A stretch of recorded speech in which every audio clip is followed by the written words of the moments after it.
मैं हूं इमरान वसीम। नाज़रीन, आज के प्रोग्राम में 5 बड़ी खबरें आपके साथ हम शेयर करेंगे, लेकिन सबसे पहले उन दोस्तों से दरख्वास्त जिन्होंने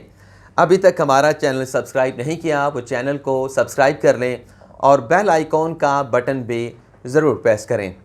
नाज़रीन, हमारी पहली खबर तहरीक इंसाफ की ममनुआ फंडिंग, जिसे फ़ॉरेन फंडिंग का नाम भी दिया जाता है, इस मामले पर चेयरमैन पाकिस्तान तहरीक इंसाफ इमरान खान की नई हिकमत अमली क्या है, ये ख़बर आपके साथ हम शेयर करेंगे। ख़बर नाज़रीन यह है कि तहरीक इंसाफ की जानिब से इलेक्शन कमीशन में एक नई मुतफ़र्रिक़ दरख्वास्त दायर की गई है। इस दरख्वास्त में नाज़रीन PTI की जानिब से इलेक्शन कमीशन से ये कहा गया है कि इलेक्शन कमीशन PTI के अकाउंट्स की स्क्रूटनी कमेटी के ज़रिए जाँच पड़ताल कर चुका है, उसकी स्क्रूटनी की जा चुकी है और स्क्रूटनी कमेटी की रिपोर्ट के ऊपर इलेक्शन कमीशन में बाकायदा समातें भी चल रही हैं। दरख्वास्त में नाज़रीन ECP से इस्तदा ये की गई है कि बेशक इलेक्शन कमीशन PTI के अकाउंट्स के मामले पर जो समातें चल रही हैं, इस पर समातों को मुकम्मल कर ले, लेकिन फ़ैसला जो है PTI की ममनुआ फंडिंग केस का उस वक्त तक ना सुनाया जाए जब तक दीगर जो सियासी जमातें हैं,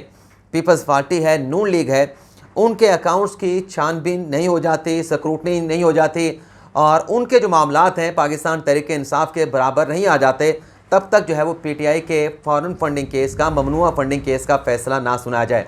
अब ये दरख्वास्त तहरीक इंसाफ ने इलेक्शन कमीशन में दायर कर दी है। अब देखना ये होगा कि इलेक्शन कमीशन इस दरख्वास्त के ऊपर क्या फ़ैसला करता है। लेकिन नाज़रीन, ये सवाल हमारे जहनों में ज़रूर आता है कि जब पाकिस्तान तहरीक इंसाफ ये दावा करती है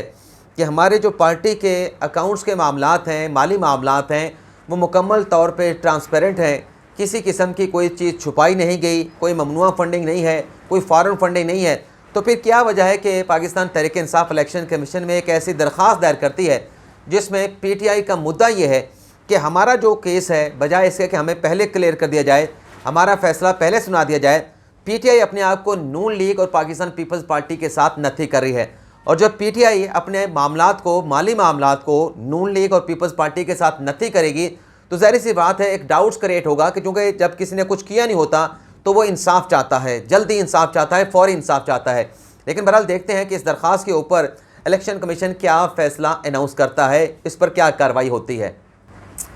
नाज़रीन, हमारी दूसरी खबर काफ लीग के रहनुमा मोइन सलाई साहब से मुतल्लिक है। ख़बर नाज़रीन ये है, बल्कि आप यूँ कह लें कि मोइन सलाई साहब के लिए बुरी खबर है। बताया नाज़रीन जा रहा है ज़राए की जानिब से कि FIA ने मोइन सलाई के ख़िलाफ़ मनी लॉन्ड्रिंग केस में तहकीकात करने का फ़ैसला किया है और अब तक जो ज़राए से चीज़ें सामने आई हैं, मालूमात सामने आई हैं, उसमें नाज़रीन ये कहा गया है कि FIA ने जो माली मामलात हैं परवेज़ इलाही साहब के, मोइन इलाही साहब के, उनकी छानबीन की है और उसमें कुछ ऐसा मवाद आया है जिसे हुकूमत के सामने रखा गया और फिर हुकूमत की जानिब से अप्रूवल दी गई है कि आप इस मामले पर मज़ीद तहकीकात करें और इस मामले को हतमी अंजाम तक पहुँचाएँ। अब ज़ाहिर सी बात है कि ये मोइन इलाही साहब के लिए कोई अच्छी खबर तो नहीं है, लेकिन नाज़रीन बज़ाहिर ऐसा लगता है कि ये उसी तरह का मुकदमा है जिस तरह का मुकदमा हमज़ा शहबाज शरीफ और शहबाज शरीफ के ख़िलाफ़ बनाया गया। अब हमज़ा शहबाज शरीफ और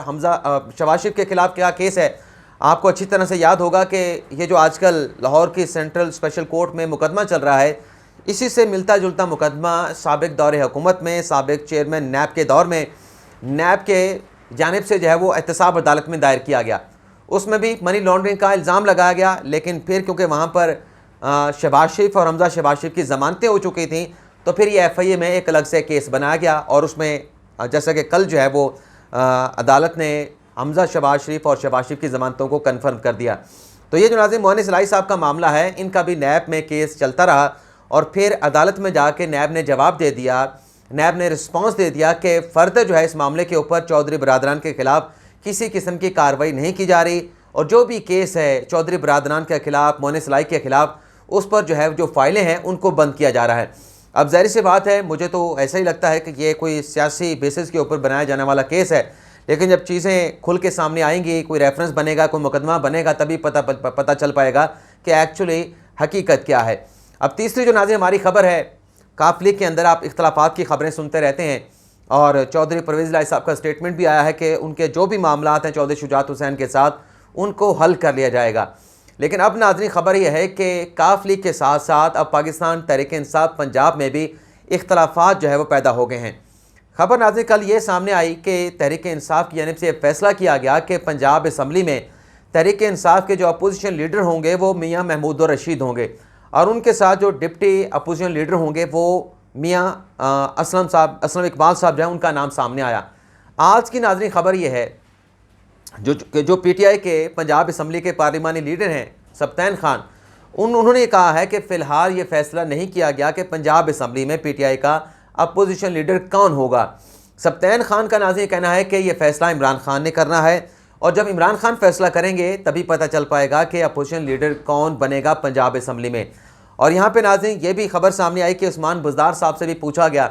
कि क्या आप राजा बिशारत की जो है वो हमायत करेंगे अपोजिशन लीडर के तौर पे, या फिर आपका वोट जो है वो मियाँ महमूद रशीद के साथ होगा। तो उस्मान बुज़दार साहब, पहले तो उनका हक बनता था, वो कायदे अवान रहे, तो जो शख्स कायदे अवान बन सकता है, वज़ीर पंजाब के तौर पे रह सकता है, तो क्या वजह है कि उसे अपोजिशन लीडर नहीं बनाया जा सकता, ये भी एक सवाल है। अब उस्मान बुज़दार साहब ने जवाब ये दिया कि मेरे लिए दोनों काबिल एहतराम हैं, चाहे वो मियाँ महमूद रशीद साहब हों, चाहे वो अपने राजा बिशारत साहब हों। लेकिन नाज़रीन सुनीत ये है, ज़रा ये बताते हैं कि राजा बिशारत साहब चाहते हैं, उनकी ख्वाहिश है, और वो अपनी लॉबी कर रहे हैं कि पंजाब में अपोजिशन लीडर का जो ओहदा है वो किसी और को नहीं बल्कि उन्हें मिले, और वो अपोजिशन लीडर पंजाब असम्बली में PTI की जानिब से अपनी ज़िम्मेदारियाँ सर अंजाम दे सकें। तो वही सूरत हाल जो काफ़िले के अंदर इख्तलाफात हमने देखे, और अब तो बात काफ़ी आगे तक जा चुकी है काफ़िले के अंदर। अब PTI का ये मामला किस तरह से सॉर्ट आउट होता है, कौन अपोजिशन लीडर बनता है, ये फिर आइंदा आने वाले दिनों में पता चलेगा। लेकिन यहाँ पे एक और चीज़ भी है कि अगर PTI कौमी असम्बली में फ़ैसला करती है कि इम्पोर्टेड हुकूमत है जो लाई गई है और हमें बाहर निकाला गया है, उनके साथ नहीं बैठना, तो पंजाब में भी वही लोग हैं, तो वहाँ पर ये बैठने का फ़ैसला करना और अपोजिशन लीडर की तैनाती करना, उसका नाम सामने लेके आना, तो ये बड़ी एक अजीब सी सूरत हाल बनती है। चलें बहरहाल चौथी खबर जो इंतखाबात से मुतल्लिक है, उस खबर पर नाज़रीन आते हैं। नाज़रीन इमरान खान साहब ने, जैसा कि मैंने अपने पिछले वीलॉग में कहा कि खान साहब ने कहा कि 1.5 माह के अंदर इंतखाबात हो जाएंगे, इंतखाबात का रास्ता जो है वो खुल जाएगा, इंतखाबात का ऐलान कर दिया जाएगा। और शेख रशीद साहब, पिंडी के शेख साहब ने भी इसी तरह का ऐलान किया। अच्छा, वैसे शेख साहब से मुतल्लिक एक और ख़बर भी मेरे जहन में आ गई, वो अगले वीलॉग में आपके साथ हम ज़रूर शेयर करेंगे, क्योंकि आज ये तो सारा वीलॉग हमारी जो ख़बरें हैं 5, उन पर जो है वो डिपेंड कर रहा है। तो नाज़रीन शेख साहब ने भी कहा कि 45 रोज़ के अंदर इंतखाबात की खबर सामने आ जाएगी। अब सवाल ये पैदा होता है, 45 रोज़ वाली खबर हम साइड पर रख देते हैं, लेकिन शेख साहब ने, इमरान खान साहब ने एक ही बात की है कि ये जो इन्होंने बजट पेश किया है, और शौकत तरीन साहब ने भी यही बात की है जो वज़ीर ख़जाना रहे खान साहब के, कि ये जो बजट मौजूदा इम्पोर्टेड हुकूमत ने पेश किया है, इसको IMF जो है वो एक्सेप्ट नहीं करेगा। यानी IMF जो है मौजूदा हुकूमत का पेश किया गया बजट, इसको कबूल नहीं करेगा। सवाल ये है, मैं अपनी वीडियो में आज सवाल आपके सामने रख रहा हूँ कि आखिर ऐसी क्या वजह है कि इस बजट को IMF एक्सेप्ट नहीं करेगा। तो नाज़रीन इसका जवाब भी ये है, पहले तो मैंने सवाल छोड़े हैं, तो मैं जवाब भी ये दूँगा कि पता है, क्योंकि ये हुकूमत से निकले हैं और नई हुकूमत आई है, इम्पोर्टेड है, नॉन इम्पोर्टेड है, वो अपनी जगह पे सवाल है। इन्हें पता है कि इस वक्त जो पाकिस्तान के माली हालात हैं, मुआशी जो पाकिस्तान के सर्कमस्टांसेस हैं, वो किस नहज पे पहुंच चुके हैं। तो इसलिए कहा जा रहा है कि IMF की जानिब से मज़ीद डिमांड्स आएंगी, और उन डिमांड्स को पूरा किए बगैर IMF जो है इस बजट को एक्सेप्ट नहीं करेगा। इन्हें भी इस बात की रियलाइजेशन है, इसलिए इनकी जानिब से ऐसा कहा जा रहा है। और दूसरा, जो खान साहब ने कर्ज़ों से मुतल्लिक कहा कि हमने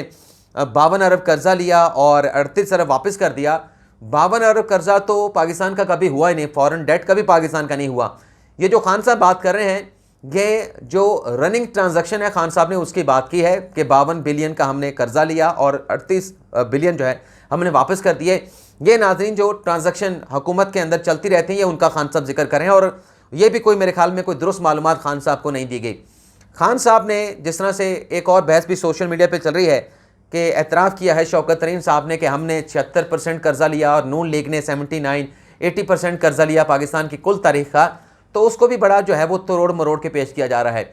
फैक्ट नाज़रीन ये है कि जब पीपल्स पार्टी आई तो मुशर्रफ साहब का कोई 5,500 का कोई कर्ज़ा था पाकिस्तान के ऊपर,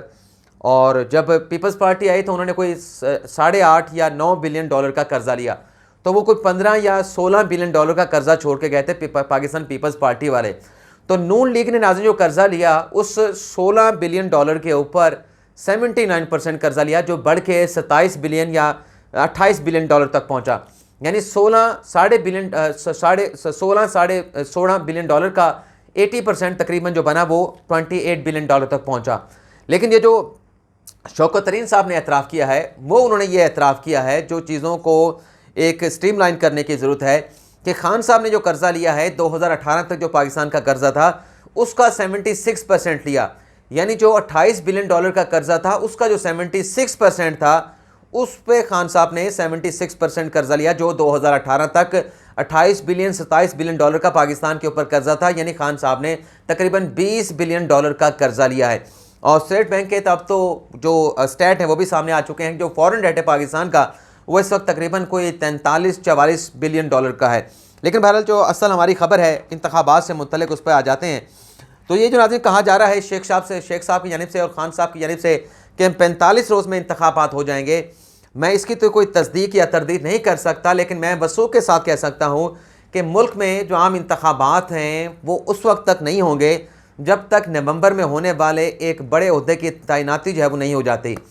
तो वो तैनाती अगर वक्त से पहले कर दी गई तो नवंबर से पहले इंतखाबात हो जाएंगे, और अगर वक्त से पहले ना हुई, नवंबर में जाके हुई, तो फिर इलेक्शन जो है वो नवंबर के बाद जाके होंगे। तो ये सारी सूरत हाल है। तो 45 दिन का कहना, 2 महीनों का कहना, 15 दिन को कहना, ये एक सियासी बयानात तो हो सकते हैं, लेकिन इसका हकीकत के साथ कोई ताल्लुक़ नहीं। मौजूदा हुक्मरान जमात जो है, हुक्मरान इत्तेहाद जो है, वो ये चाहेगा कि वो जाने से पहले इस बड़े ओहदे के ऊपर तकर्री करके जाए। लेकिन हाँ, ये अलबत्ता ये ज़रूर है कि इस इत्तेहाद का अगस्त 2023 तक चलना इसलिए मुमकिन नहीं है क्योंकि बहुत सारी चीज़ें इसमें अपनी जगह पर हैं जिनको ये साथ लेके नहीं चल सकते। और चाचा यहाँ पे एक और ख़बर भी है, वो नाज़ी ये है कि जो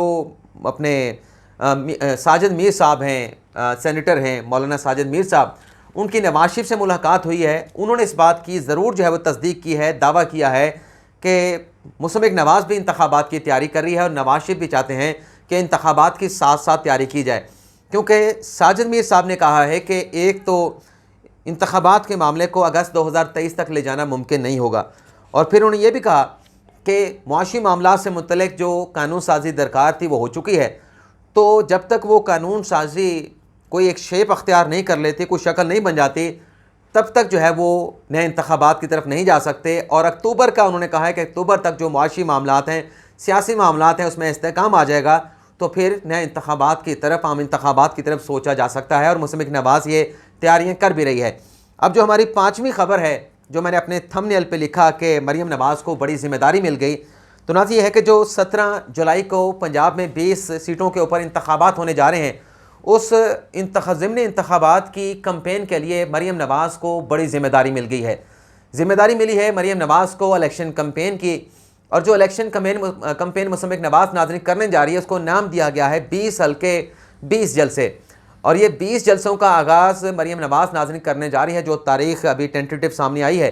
कि 16 जून से लेके 15 जुलाई तक ये 20 जलसे पंजाब में मुनक़्क़िद किए जाएंगे। उन 20 हलकों से जहाँ पे लोग अपना मुनर्रिफ अरकान को डीसीट किया गया है, और मरीम नवाज़ उन जलसों से खिताब करेंगी, लीड करेंगे, और उनके साथ जो है वो परवेज़ रशीद और कैप्टन सफदर उनके साथ इस मुहिम में जो है वो शामिल होंगे। और कल इसी सिलसिले में मॉडल टाउन लाहौर में मुसम्मिक नवाज़ का इजलास भी हुआ था, जिसमें वज़ीर आज़म शहबाज शरीफ, हमज़ा शहबाज शरीफ, मरीम नवाज़ और नून लीग के दीगर सीनियर रहनुमा शरीक हुए थे। उसमें भी ये जिम्मेदारी जो है वो मरीम नवाज़ को सौंपने का फ़ैसला किया गया था कि ये जो ज़िमनी इंतखाबात की मुहिम है उसको मरीम नवाज़ जो है वो लीड करेंगी। अब जो आखिरी हमारी मुज़ाकरात की ख़बर है, वो ख़बर नाज़रीन ये है कि हुकूमत पाकिस्तान की जानिब से कतर के साथ मुज़ाकरात का जो है वो आगाज़ कर दिया गया है, और मुज़ाकरात किए जा रहे हैं कि कतर से सस्ते दामों उधार जो है वो LNG हासिल की जा सके। अगर नाज़रीन मुज़ाकरात कामयाब होते हैं तो पाकिस्तान के जो इस वक्त एनर्जी के मसाइल हैं, ख़ास तौर पे जो लोड शेडिंग का मसला है, वो बड़ी हद तक हल हो जाएगा अगर ये मुज़ाकरात कामयाब होते हैं और फ़ौरी तौर पे पाकिस्तान को कतर से LNG मिल जाती है, तो ये एक अच्छी खबर से कोई कम खबर ना होगी। तो आपसे इजाज़त चाहते हैं। अल्लाह ताला हम सब का हामी नासिर और दुआओं में याद रखिएगा। अल्लाह हाफ़िज़।